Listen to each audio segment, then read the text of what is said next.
감사합니다. 여러분 흔히 우리가 스트레스를 받거나 아니면 이제 사실은 이 사람에게 참 머리가 참 중요합니다. 어떻게 머리를 하느냐 참 중요한데 지금 서울에서 여러분 남자 헤어를 하는 미용실이 있는데 보통 여러분 남자 커트를 주로 하는 곳이죠. 근데 이 미용실은 시작이 얼마냐면 11만 5천 원부터 시작합니다. 뭐 그런 데가 있는가? 근데 이유가 있습니다. 그러니까 이 디자이너가 이미영이라는 헤어 디자이너인데 1년에 이제 본인 말로는 6억을 번다. 한 달에 5천만 원씩을 번다는 것이죠. 근데 이유가 있습니다. 왜 그럴까? 모든 사람들이 다들 이제 헤어 디자이너 될 때는 여성 머리를 하기 위해서 가는데 이 이명이라는 사람은 남자 커트에 처음부터 시작한 겁니다. 근데 여러분 왜 거기를 갈까? 이유가 있습니다. 방금 사진 보시면 아래 보면 왼쪽에 허가지 않습니까? 오른쪽에 어떻게 됩니까? 가뜩 있어 보이죠. 그러니까 이 탈모가 있어가지고 머리가 없는 사람이 이 분에게 가면은 굳이 머리를 심지 않아도 머리가 풍성하게 만든다는 것이죠. 커트를 이렇게 만들어줍니다. 그러니까 전국 어디에 있든지 여기 가서 커트를 하기 위해서 이 머리숱이 좀 없는 분들이 간다는 것이죠. 그래서 여러분 줄을 쓴다는 것입니다. 모든 사람들이 여성의 머리를 하려고 할 때 이 미용사는 남자의 머리에 관심을 가졌고, 그리고 남성들 가운데 가장 고민이 뭐냐, 그것에 관심을 갖고 여러분 이 미용실을 했을 때 그런 다른 사람보다 더 여러분 더 잘 성공하는 그런 귀한 자리, 희소성을 갖게 되었다는 것입니다. 여러분 우리도 마찬가지입니다. 남들이 하는 것을 쫓아가는 것에 있어 성공하는 것이 아니라 하나님이 내게 주신 하나님의 희소성을 내가 가질 때 내 인생은 축복을 받는 것입니다. 여러분 내게 주신 게 무엇입니까? 소중히 여기시고 그 작은 것 속에서 싹이 나게 하시고 열매 맺게 하신 하나님의 축복을 경험하기를 간절히 축복합니다. 이제 오늘 말씀은 요셉의 말씀입니다. 요셉의 말씀인데 요셉이 그의 아버지 야곱에게 사랑을 받았는데 그 형제들에게 죽을 뻔하다가 애굽의 노예로 팔려갑니다. 그리고 그 보디발이라고 하는 왕의 친위대장의 그 집에 노예로 팔려갔는데 거기서 하나님께서 그를 형통케 하심으로 이 보디발의 집에 집사가 된 것이죠. 그러니까 모든 보디발의 것을 다 관리하도록 만든 것이죠. 그런데 그 요셉의 형통도 잠시 그의 보디발의 아내가 유혹을 합니다. 그러니까 그 유혹에 넘어가지 않으니까 거짓말로 이 요셉을 모함함을 통해서 왕의 감옥에 갇히는 좀 안타까운 결과를 당한 것이죠.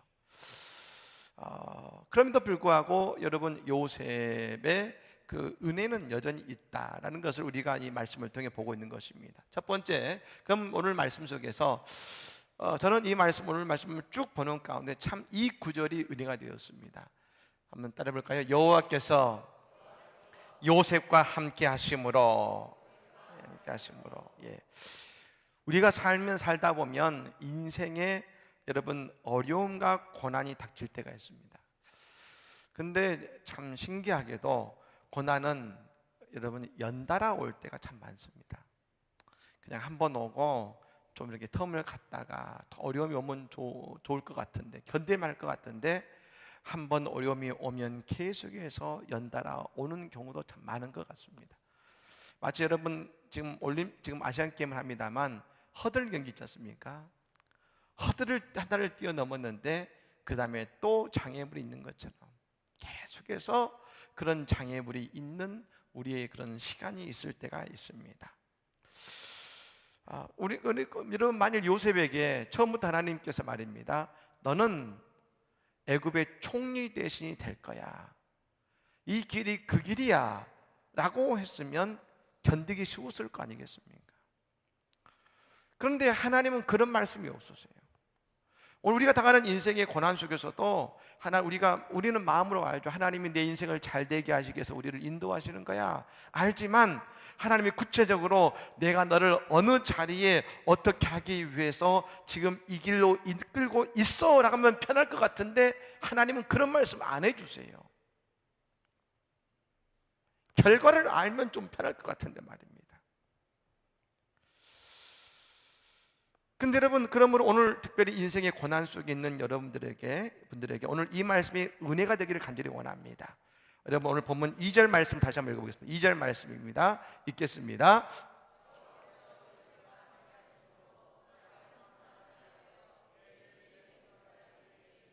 아멘. 여러분, 이 구절이 은혜가 되었는데 보통 여러분 이 구절을 읽을 때 우리는 어디에 초점을 두냐면 요셉이 형통한 자가 되어라는 이 말씀에 우리 보통 눈이 갑니다.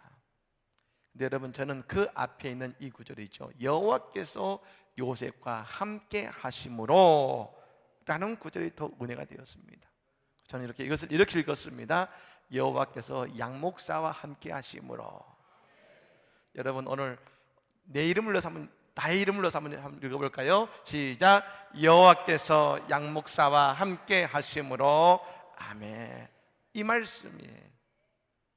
여러분, 여호와가 누구와 함께 하신다고요?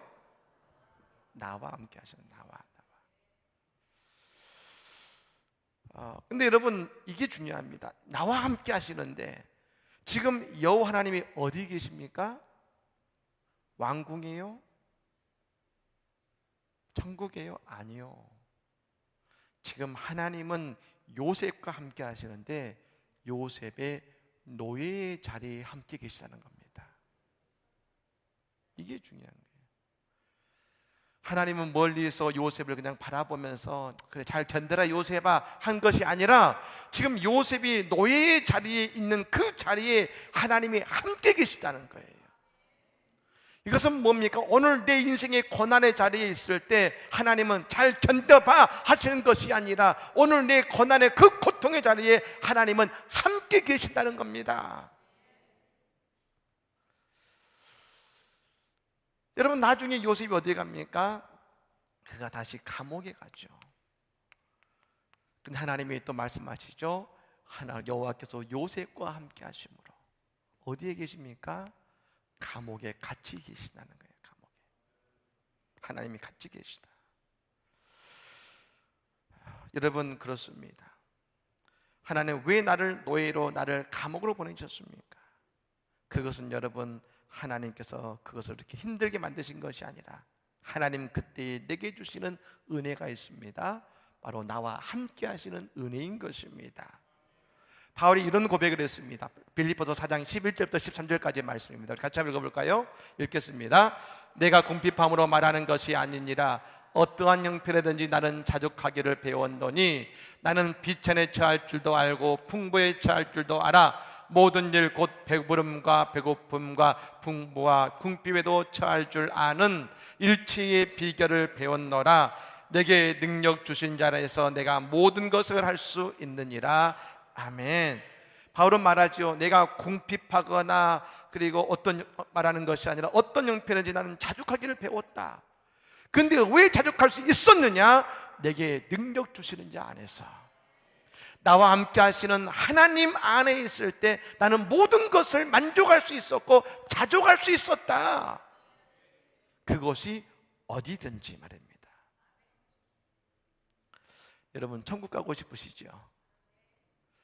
여기 몇 분만 가고 싶으세요? 여러분, 천국 가고 싶으시죠? 예, 저도 가고 싶습니다. 우리는 천국 가게 된 줄로 믿습니다. 근데 여러분, 천국을 가고 싶은데 어디가 천국이냐? 말씀드렸죠. 어디가 천국입니까? 예, 하나님이 계시는 것이에요. 아무리 좋은 곳이라도 하나님이 안 계시면 거긴 천국이 아니에요. 금은보화 휘황찬란한 곳에 갔는데 하나님이 안 계시면 거긴 천국이 아니에요. 천국은 어디입니까? 아무리 어렵고 힘든 자리라도 하나님이 계신 곳이 천국인 거예요. 요셉은 지금 어디에 있습니까? 그는 노예의 자리, 감옥이 아니라 그가 있는 곳에 하나님과 함께한 천국의 자리에 있더라는 것입니다. 이성미 씨, 여러분 얘기를 한 적 있을 겁니다. 이성미 씨가 한국에서 연예인들이 자꾸 자살하는 것을 보면서 너무 가슴 아파해서 기도했죠. 하나님, 우리 한국에 있는 연예인들을 불쌍히 여겨주세요. 그때 하나님이 뭐라고 하셨습니까? 네가 가라. 네가 가서 내 일을 해라. 이성민 씨가 하나님께 말하죠. 하나님, 저는 아닌 것 같아요.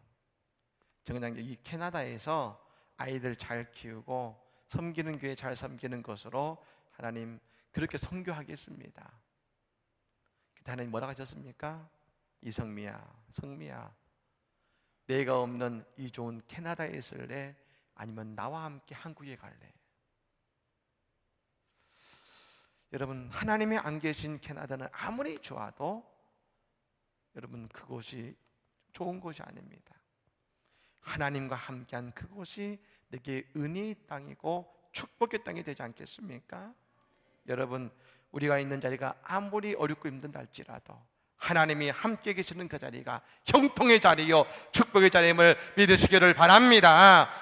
왜 하나님이 그것을 이끄셨을까? 두 가지일 겁니다. 첫 번째는 뭐냐? 거기에서 요셉이 그 집에서 할 일이 있기 때문에 할 일이. 요셉이 그곳에서 하나님께서 하게 하실 일이 있었기 때문에 보내셨을 겁니다. 성경은 잘 나와 있지 않지만 그곳에서 보디발의 마음을 흔들고 그곳에 있는 수많은 사람들에게 하나님의 살아계심을 드러내는 요셉이 해야 될 일이 있었으니 하나님은 그곳으로 보내셨을 겁니다. 여러분 있는 자리가 어디입니까? 하나님이 그냥 보내신 게 아니에요. 분명한 일이기 때문에 보내신 거예요. 여러분, 그러므로 그 속에서 내게 주시는 은혜의 일을 감당하시기를 바랍니다. 두 번째는 뭡니까? 우리가 아는 것처럼 하나님의 섭리와 계획이 있으셔서 보내셨다는 것입니다. 나중에 감옥도 왜 보내셨습니까? 하나님의 섭리와 계획이 있으셨어요. 그냥 보디발의 집이 아닙니다. 하나님께서 우리가 나중에 봅니다만 그를 무엇으로 만들기 위해서 총리로 만들기 위해서 하나님은 이곳으로 보내신 거였어요. 돌아보면 우리는 고백합니다. 하나님이 하시는 일은 그냥 하시는 일이 없더라. 오늘 우리가 있는 그 자리 속에서 하나님이 함께 하시는 것이 뭐냐? 하나님이 내 길을 인도하고 계시는 믿음의 증거인 것입니다. 여러분, 하나님이 요셉과 함께 하심으로 여호와께서 나와 함께 하심으로 오늘 그것이 우리의 인생의 복된 자리가 되기를 간절히 축복합니다. 두 번째로 형통한 요셉입니다. 요셉은 뭐였습니까? 형통했습니다. 우리 믿음의 성도들에게 형통이 임하기를 간절히 축복합니다. 형통이 임했습니다. 우리가 이것을 알아야 됩니다. 여러분, 형통이 뭐냐?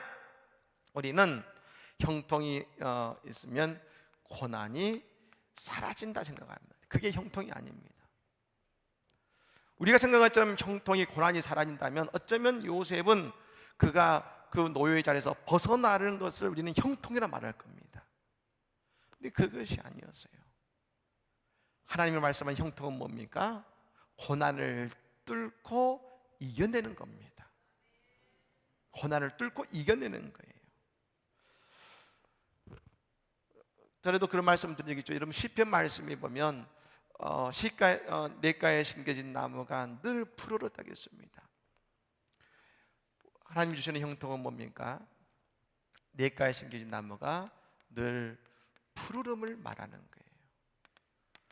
근데 세상이 말하는 형통은 뭡니까? 열매를 말하는 거예요. 열매를. 예, 푸르를 때에 열매가 맺혀지는 것이죠. 하나님이 우리와 함께 하시는 삶 속에 우리의 형통은 뭐냐면 그 인생의 푸르름이 늘 우리 가운데 함께하는 것이 하나님의 형통인 것입니다. 근데 여러분, 이것이 있습니다. 형통하고 복을 받는 삶의 특징이 있습니다. 그건 뭐냐? 오늘 본문에 나옵니다만 나 혼자 잘 먹고 나 혼자 잘 되는 것이 아니라는 겁니다. 우리는 알아야 됩니다. 요셉은 잘 되는 인생을 살지 않고 형통한 인생을 살았습니다. 자, 보십시오. 요셉은 잘 되는 인생이 아니라 그는 무슨 인생을 살았습니까? 형통한 인생을 살았다는 것이죠. 많은 경우 우리가 바라는 것은 잘 되는 것일 수 있습니다. 근데 우리는 그리스도인은 어떤 인생을 살아야 하냐면 형통한 인생을 살아야 됩니다. 근데 여러분, 형통한 인생이 뭐냐? 하나님이 요셉에게 보여줬던 형통은 이것입니다. 요셉의 인생의 형통과 동시에 한 가지 더 그에게 드러났습니다. 여러분 5절 말씀입니다. 같이 여러분 5절 말씀 읽겠습니다. 시작. 그가 요셉에게 자기 집과 그의 모든 소유물을 주관하게 한 때부터 여호와께서 요셉을 위하여 그 애굽 사람의 집에 복을 내리심으로 여호와의 복이 그의 집과 밭에 있는 모든 소유에 미친지라. 아멘. 뭐라 하겠습니까? 요셉의 형통은 그냥 요셉 혼자 잘 먹고 잘 되는 것이 아니라 그 요셉 때문에 그 모든 보디바르 집의 모든 사람과 모든 것이 다 잘 되고 형통했다는 겁니다. 이게 하나님의 형통이에요. 요셉 때문에 복을 받았다. 그래서 여러분, 정말 복 있는 사람은 어떤 사람이냐면 오늘 그 사람 때문에 그와 함께는 가정이 복을 받고 그 여러분 직장이 잘 되고 교회가 복을 받게 되어 있는 것입니다. 그렇습니다. 여러분, 저는 우리 교회가 형통한 교회 되기를 간절히 축복합니다. 여러분, 자칫하면 우리는 잘 되는 교회에서 머물 수 있는 경우가 많습니다. 잘 되는 교회는 뭡니까? 그저 우리끼리 잘 되는, 우리끼리. 우리 교회만 교인 수가 늘어나고 우리 교회만 예산이 늘고 교회만 잘하는, 여러분 그런 교회가 될 수 있습니다. 그게 뭐냐면 잘 되는 교회, 잘 되는 교회. 근데 여러분, 형통한 교회가 있습니다. 형통한 교회는 우리 교회 때문에 안성 있는 다른 교회가 복을 받고 안성시가 복을 받게 될 줄로 믿습니다. 그게 형통한 교회예요. 생각해 보십시오. 그 어느 교회가 그 교회에서 막 부흥하고 형통 잘 되는데 말입니다, 그 도시는 더 어려워지더라. 그럼 이러면 되겠습니까? 안 되죠. 그 도시의 교회가 불일 때 일어나는 하나님의 축복을 받는데 동시에 그 도시도 잘 되고 형통하더라. 이게 맞는 것 아니겠습니까? 그러므로 여러분, 우리 교회는 잘 되는 교회가 아니라 형통한 교회가 될 줄로 믿습니다. 그게 복인 겁니다. 생각해 보시죠. 왜 그러겠습니까? 형통한 교회가 되면 성도들이 형통함으로 잘 되지 않겠습니까? 성도들이 형통하면 그가 있는 가정이 복을 형통하고 그가 있는 직장이 형통하면 그 도시가 살아나지 않겠습니까, 여러분? 그러므로 형통한 교회가 있는 그 도시는 또한 부흥하고 잘 되게 되어 있는 것입니다. 그렇습니다. 우리 교회가 형통한 교회가 되어서 우리 가정이 볼 받고 우리 안성이 볼 받는 역사 있기를 간절히 축복합니다. 형통함이 복인 것입니다. 세 번째로 유혹을 이겨내야 됩니다. 여기까지 여러분, 요셉은 참 잘 왔습니다. 그런데 여러분, 사탄이 가만히 있을까? 아니라는 것이죠. 사탄은 반드시 무너뜨리기 위해서 우리에게 유혹하며 다가온다는 것입니다. 잘 되는 요셉을 유혹하고 형통한 요셉을 유혹하고 인정받는 요셉을 유혹하게 되는 것입니다. 그럼 어떻게 유혹을 이겨내느냐? 다른 게 아닙니다. 나와 함께 하시는 하나님을 바라봐야 될 줄로 믿습니다. 참 여러분, 이게 믿음의 법칙이죠. 잘 되면요, 내 인생이 잘 되고 잘 가면 반드시 마귀가 역사합니다. 마귀가 여러분 잘 되지 못하도록 반드시 역사합니다. 그때 우리가 그것을 어떻게 이겨야 됩니까? 유혹 앞에 넘어지는 것이 아니라 오직 십자가 붙들고 나아갈 때 우리는 여러분 거기서 더 올라가게 하시는 하나님의 축복이 있게 될 줄로 믿습니다. 그런데 여러분, 많은 경우 여기서 이렇게 내려가는 경우가 참 많습니다. 여러분 지금 어느 지점에 와 계십니까? 여러분 올라가고 계십니까? 더 잘 될 줄로 믿습니다. 혹시 여러분의 인생에 유혹이 오고 있습니까? 여러분, 그것이 여러분 우리를 넘어뜨리는 사탄의 유혹이지만, 그러나 여러분 그것을 이겨내면 더 올라가게 하시는 하나님의 축복이 임할 줄로 믿습니다. 유혹을 이겨야 되는 것이죠. 근데 여러분 어떻게 했습니까? 10절에 보면 보디발의 부인이 와서 유혹합니다. 날마다. 요셉은 참 잘생겼던 것 같습니다. 부럽지요. 근데 그러니까 그 요셉의 이야기를 들으면서 여러분 라헬을 좀 추측할 수 있었습니다. 야곱이 라헬 때문에 몇 년을 일했습니까? 14년 일했습니다.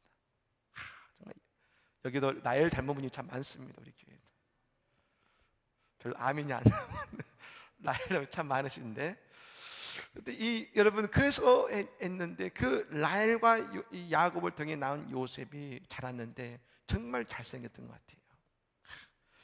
그러니까 여러분 그때 당시가 한 20살이 좀 넘었을 텐데, 여러분 17살 때에 요셉이 그 노예가 되었고 나중에 한 20대쯤에 그가 그 집사가 되지 않겠습니까? 그래서 이 20대 초반에 그 젊은이로서 이민남자에다가 키도 크고 일도 잘하고 많은 여인들이 허무했겠죠. 근데 그 보디발의 부인도 요셉을 좋아했다는 것 같아요. 그때부터 요셉을 유혹하기 시작한 것입니다.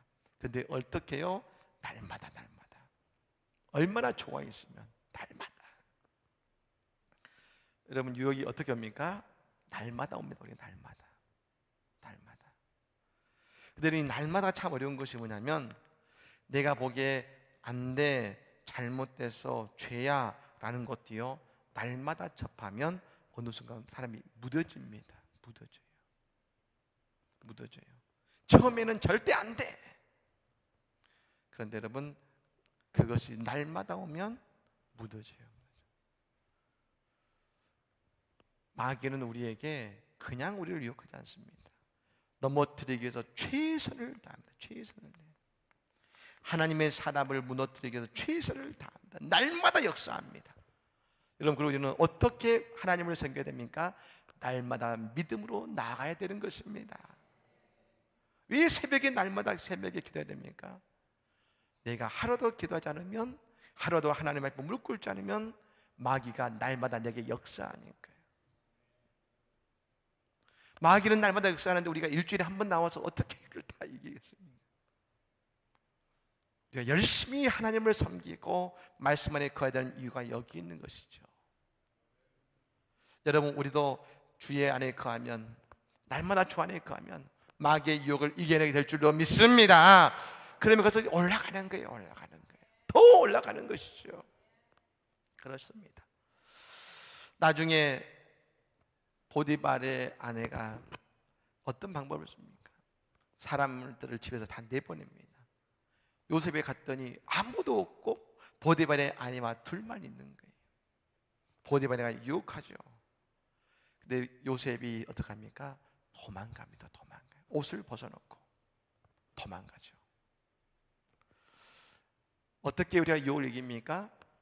그 자리에서 지키는 것이 아니라 우리는 날마다 그 자리에서 도망가야 돼요. 이기려고 합니다. 마귀의 유혹은 이기려고 하면 안 됩니다. 그냥 잘 떠나야 되는 것이죠. 그때에 우리는 이길 수 있는 것이죠. 그때 여러분 이 결과가 어떻게 됐습니까? 우리 아는 것처럼 보디발이 그를 감옥에 보냈죠. 감옥에. 아마 말씀드린 적이 있을 겁니다. 여러분, 감옥에 보냈는데 왜 감옥에 보냈을까요? 보디발의 요셉을 믿었으니까요. 요셉은 누굽니까? 노예죠, 노예. 예전에는 세 개의 농기구가 있었다고 했습니다. 첫 번째는 낙과 호미 같은 농기구, 두 번째는 소나 말과 같은 농기구, 세 번째는 노예인 농기구가 있었어요. 여러분의 집에 있는 이 농기구가 있는 걸 내가 기분 나빠서 딱 부러뜨렸어요. 그럼 사람들이 뭐라 합니까? 막 와서 그 사람을 뭐라 합니까? 아니죠. 내 거니까. 노예도 똑같은 존재였어요.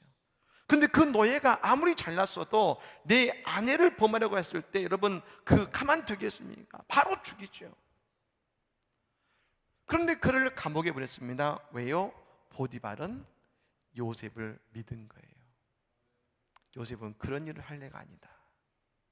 그런데 자신의 아내이기 때문에 그를 감옥에 보낸 것 아니겠습니까? 그 집에 있는 모든 사람도 알았을 겁니다. 요셉은 그럴 사람이 아니야. 하나님께서 알게 하셨고 그리고 그를 인도하신 거죠. 우리가 볼 때는 왜 감옥입니까? 말할지 모르지만 요셉이 인정받고 이해받았기 때문에 감옥에 간 것 아니겠습니까? 사랑하는 여러분, 그렇습니다. 우리가 하나님 의지하고 하나님과 날마다 동행하면 사람들이 우리를 인정할 뿐 아니라 우리와 함께 하시는 하나님을 보게 될 줄로 믿습니다. 요셉이 여러분 하나님과 함께 함으로 형통한 자가 되었고 늘 하나님과 동행했고 그리고 그 때문에 그 인생의 복을 받았습니다. 유혹이 왔습니다. 그러나 하나님 붙잡고 그는 이겨냈을 때 그의 인생의 길이 낮아진 것이 아니라 오히려 하나님이 높여주시는 은혜의 길로 나간 것 아니겠습니까? 여러분, 우리도 늘 하나님과 동행함으로 하나님이 나와 함께 하심으로 나아가는 신앙을 통해서 형통한 자가 되고 형통한 교회가 되고 우리를 통해서 모두 복을 받는 요셉과 같은 축복이 임하기를 예수님을 간절히 축복합니다. 아멘. 기도하겠습니다. 하나님.